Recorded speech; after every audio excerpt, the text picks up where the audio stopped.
channel, and today we are viewing Netflix's new anime series called Moonrise. And I will say, I do think Netflix is getting better with their animes. We just saw them come out with Devil May Cry, which I thought was a decent watch. It was a good show. And Moonrise, I think, follows suit. I think it's a decent watch. One thing I will say with Moonrise is it's an 18 episode series. I think the way it goes, if they really wanted to stretch out Moonrise, they could have. I think they could have stretched it maybe to do 2, 3 seasons. I feel like they did a little bit too much in season 1, which it does get to the point where it does feel a little bit dragged out. Also, there's like little gaps that they take, or like they jump ahead. For example, I think it's off 9 or 8, off episode 9 or 8. It's like a 1 year gap, and after that 1 year gap, it kind of leaves you like hanging to kind of put the pieces together. Like, oh, okay, that's happened now. That's where this is. So they don't really explain certain things. Not major things. It's just like with characters, like how they've moved on and what they've done in a year. You kind of have like you have to put those pieces together, as well as they have another gap like at the kind of towards the end of the show where they kind of just say like, hey, after what just happened, it's like a little bit ahead of this is what's kind of happened now. Which I do think if they did a season 2, you could have had more filler for like what happened in that year or at the end. But that's just my opinion. I mean, maybe that's not what they wrote, how they wrote the show. I just think if they wanted to stretch it, because the way it ends, I do think Moonrise is a 1 season and done kind of show. I don't think there's going to be another anything else. I haven't really looked online to see if we're going to get anything else. Maybe they're going to do like a spin-off or something. But let me get into what is Moonrise about. So essentially what Moonrise is about is humans have colonized the moon, and people have started to like being born there. Like how do you say it? You're a moonling, like an earthling, a moonling. People have basically inhabited the moon.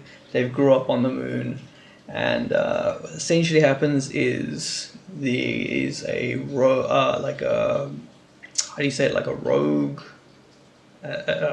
association, a rebellion. That's the word I'm looking for. I had a little bit of a stupid moment there, but anyway, it's a rebellion is formed by the moon, and the moon's like leader.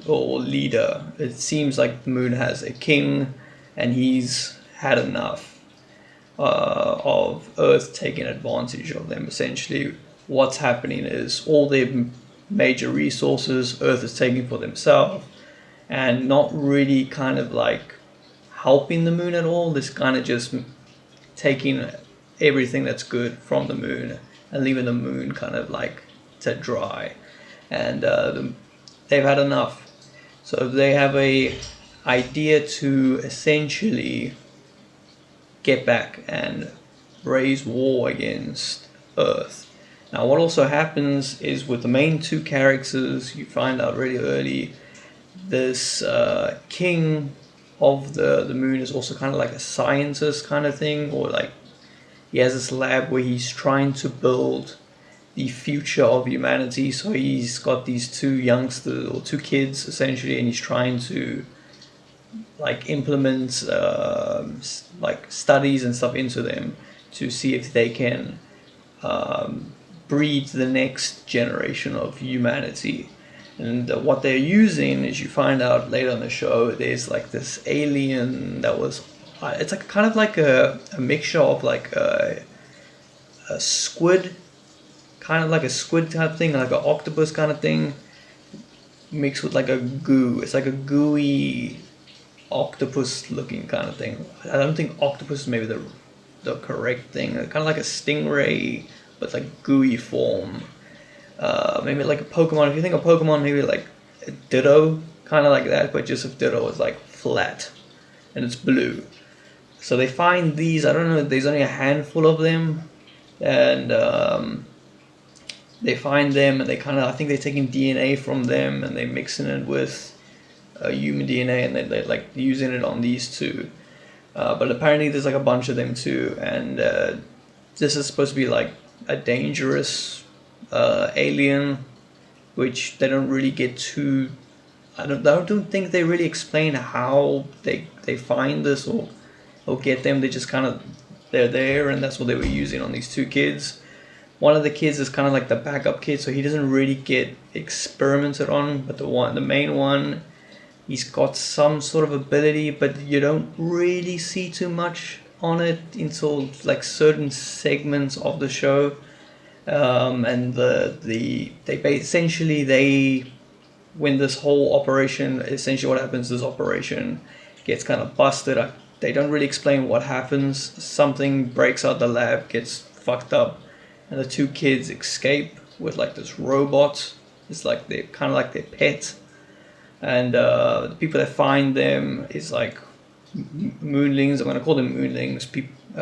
It's another kid and there's a little girl, and they kind of the three of them like live together, and that they kind of take her as like a sister, essentially. And then what ends up happening is the sister also like gets infected by one of these things later on, and she like it's kind of like the queen of them or something like that. And then it kind of links up that she plays a major part in like them using this like alien fucking shit to get back at the Earth. So Earth has like when Earth comes up, they kind of like inhabit a certain part of the moon, and they kind of like trying to clear them out, and they're essentially they're going to use this thing. I won't get into spoilers of it, into kind of like what happens, but essentially they use this weird alien thing, which is linked with the three of them, in some way. But yeah, they don't really do like a good job to explain where this thing comes from. They just kind of like mention like, hey, it's there, and that's what it is. But anyway, yeah. Speaking, I made a little joke with Pokemon. In the beginning of the show, you can kind of see there's this one character that's playing like this game on his phone, and it replicates Pokemon Go, and they show this throughout the whole show. It's so obvious that it's a copycat of Pokemon Go, and I was thinking the whole time watching this, if Nintendo catches whiff of what Netflix has done here, they are going to sue. Because it's exactly like Pokemon Go. Even when the characters describe the game or talk about the game, which is very little, it's like a little side thing on the show, it screams Pokemon Go. But anyway, that's just like a little whiff. So what the show also does is you might be wondering, who is actually the villain here? Is it the Earth, people of the Earth, or is it the people of the Moon? The show does a very good job in kind of blending both. So they kind of, what they do is Earth and the people from the Moon is kind of simultaneously the good and the bad guy of the story.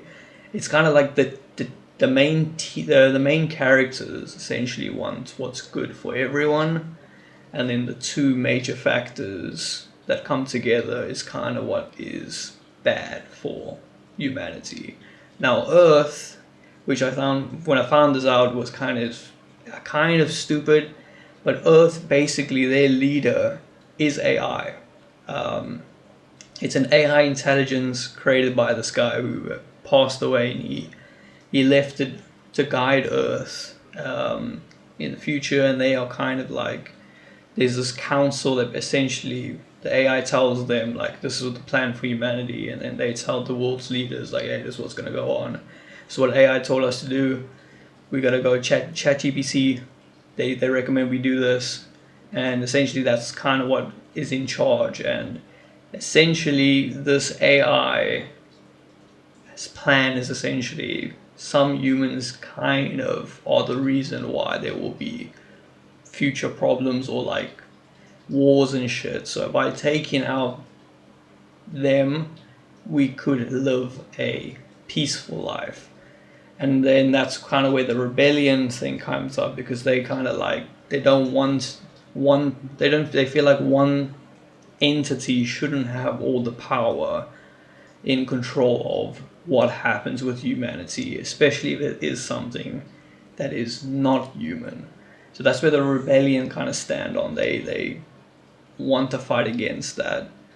And then obviously Earth, the team that they have that go up to the moon to kind of like fight the battle is kind of like saying like, oh, that AI has got what's best for humanity. You guys are also creating chaos by destroying, killing innocent people to get your cause, to put forward your cause, essentially. But yeah, that's kind of what the show is. I do think it's a pretty good show. It does, like I said in the beginning, it does kind of feel a little like it kind of drags a bit. The characters are very good in the show. Like I said, there's about like 4 characters that are really like main standouts. I think it's the girl commander called Reese. I think that's her name. Then it's Jack, Phil, and Mary. Those are the 3 like kids that I told you about, that they essentially grow up on the moon. Phil grows up on the moon. No, sorry. Jack grows up on the moon, and then something happens, and he takes like I think it's an escape pod or something, and he gets like heated down to Earth, and then he gets adopted by this rich Earth family. That's kind of how he joins the team, where this Reese commander chick is in it, and they have like their whole team comes up from there.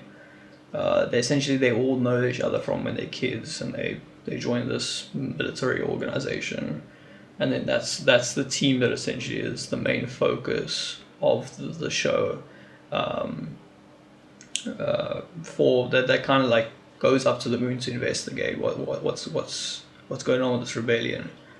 But yeah, overall I think the characters are very good characters. The fighting is pretty good. Usually when I watch a Netflix like anime type stuff, there's always like a little bit of fighting that I don't really like. They also really do like to use that like game looking animation. We saw it in Devil May Cry with 2 of the characters. I don't really like. I'm not a big fan of that creation, like that anime style. Yeah, they only used it for the cars, like when they drove a car, and that was, I think, towards the beginning of the show. They didn't really use it as often, and I kind of did like that, because I'm not a big fan of that animation, but it's just not for me. But yeah, it's a Netflix specialty. That's what they like doing. But I'm glad they didn't like push it into actual characters in there. But yeah, the characters are pretty good. The animation is nice. The fighting style is good. It's got a decent story. I think it's a good watch. I do feel like they could have maybe stretched this maybe between 2 seasons and gave us a little bit more. But again, I don't know if that's like what they planned or what they've written in their story or not. Overall, what would I give this? I think it's a solid anime. I don't think it's like top 10. It's not going to win anime of the year or anything like that, but it's a decent shot. It's good to see that Netflix backing these studios that are doing the animes for them. They are getting a lot better than what they used to be. Some of the older stuff is not that great, but yeah, what I would give it, I'd probably give it maybe a 6.5 out of 10 if I'm going to be completely honest. It borderlines the 7, but I'll give it a 6.5 out of 10. I think it's interesting. I think it's a good watch. Like I said, not the best, not the worst, but it is decent. The characters are good. The fight scene is good. I do just think the reason I'm giving it 6.5 is I think it drags. It drags a little bit over an 18 episode period. If this was maybe a 10 episode and they had a season 2 later on the year and fills the rest, I think it would have been a lot better. I just think it does drag a little bit, especially with some of the scenes. But anyway, that is what I'm going to talk about Moonrise. Let me know in the comments if you've seen it, what your opinion on it is. If there's anything I missed that I didn't mention, let me know that in the comments. But that is going to be it for Vicious Views Moonrise. Peace.